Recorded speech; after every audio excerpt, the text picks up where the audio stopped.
¿en qué lado de la curvatura está más contracturada la musculatura? ¿En el lado de la concavidad o en el lado de la convexidad? ¿Dónde habrá más contractura muscular? Tómate un segundo. Bueno, tradicionalmente las respuestas mayoritarias que solemos tener, y yo incluso también cuando estudiaba fisioterapia recuerdo que también tenía esa idea, se piensa que está en el lado de la concavidad, ¿de acuerdo? Cuando es al contrario, es en el lado de la convexidad. Lo que encontramos en el lado de la concavidad no es que la musculatura esté más contracturada, sino que está más acortada, más densa. Es decir, que el hecho de que esté cerrado el espacio en el lado de la concavidad hace que esos músculos estén en una posición de más acortamiento. Es como si valoramos mi bíceps braquial, ¿qué es lo que ocurre? Que en esta posición de flexión el bíceps estará más acortado que el tríceps, que estará más alargado, ¿de acuerdo? Ocurre lo mismo en la columna vertebral. Y lo que ocurre es que los músculos de la convexidad aumentan el tono. Están en lo que se denomina un bloqueo largo, es decir, que están en una posición de más elongación que los de la concavidad, pero están con más tono, y ese tono sirve para generar un contrafuerte, una contrafuerza en el lado de la convexidad para evitar que la columna vertebral, que esa curvatura se acentúe. Son una especie de esas hipertonías en las convexidades, son como una especie de parapetadores, una especie de compresores para controlar el exceso de curvatura a ese nivel. ¿De acuerdo? En este sentido, pues tenemos varias referencias bibliográficas para justificar este posicionamiento, y es esta, por ejemplo, que generalmente se encuentra un aumento de la actividad muscular en el lado convexo de la curva en pacientes con escoliosis. No deja lugar a dudas esta referencia bibliográfica. Feitler y Jowett encontraron un predominio de fibras musculares tónicas tipo 1 en el músculo multífido del lado convexo. Las fibras tipo 1 son fibras de contracción.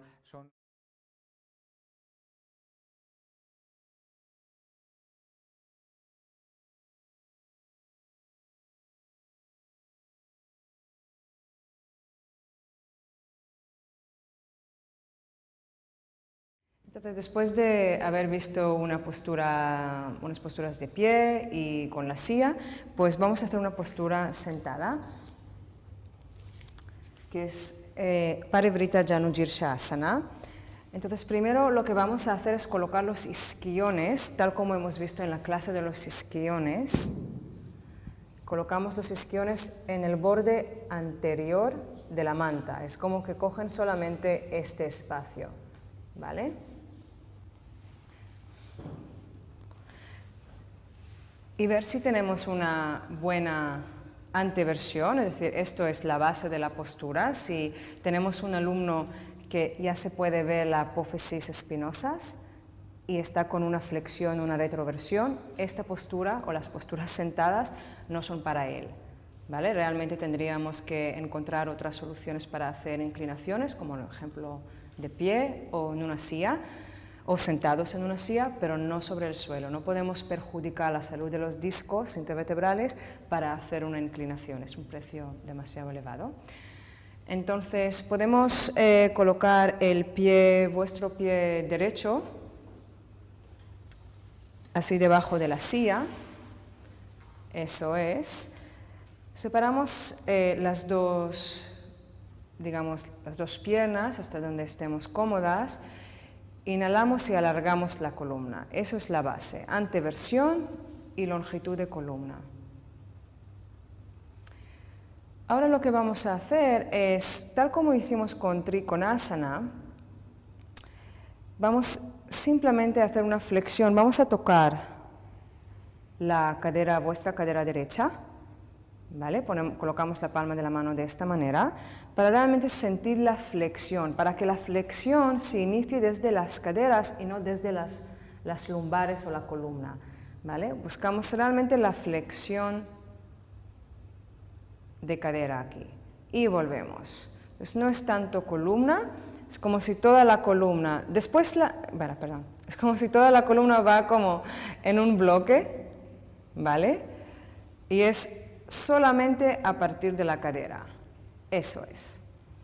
Después, cuando lleguemos a un tope de la cadera, ya toda la columna hará una inclinación, pero no iniciamos desde la columna. Entonces, yo recomiendo en esa postura tocar la cadera, Carlota, eso es. Inhalar, alargar la columna y una flexión de cadera. Eso es. Cuando ya es fácil y entiendes de dónde se inicia el movimiento, puedes empezar a volver a alargar la columna. Puedes coger la silla por debajo, eso te va a ayudar a alargar, te da este punto de soporte. Recuerda la pared imaginaria, como si tienes los dos escápulas descansando sobre la pared imaginaria. Y aquí, una mano como en Ardha Anjali Mudra, eso es, para mantener el esternón bien alto y no flexionar. En Ardha Anjali Mudra, vamos a seguir a hacer una inclinación, cada vez es más inclinación de columna.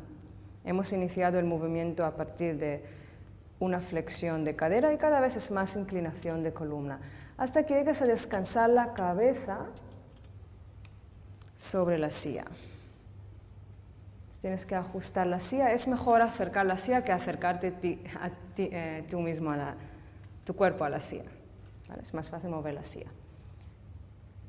Y descansamos aquí, podemos soltar las palmas de las manos, una palma de la mano, vuestra palma izquierda, puede o estar por detrás, digamos, eso es, sobre la espalda, la palma de la mano sobre el sacro, y así mantener la longitud de la columna, hombro hacia atrás, o también puede tocar vuestra caja torácica para recordar hacia dónde queremos respirar, o el cuadrado lumbar.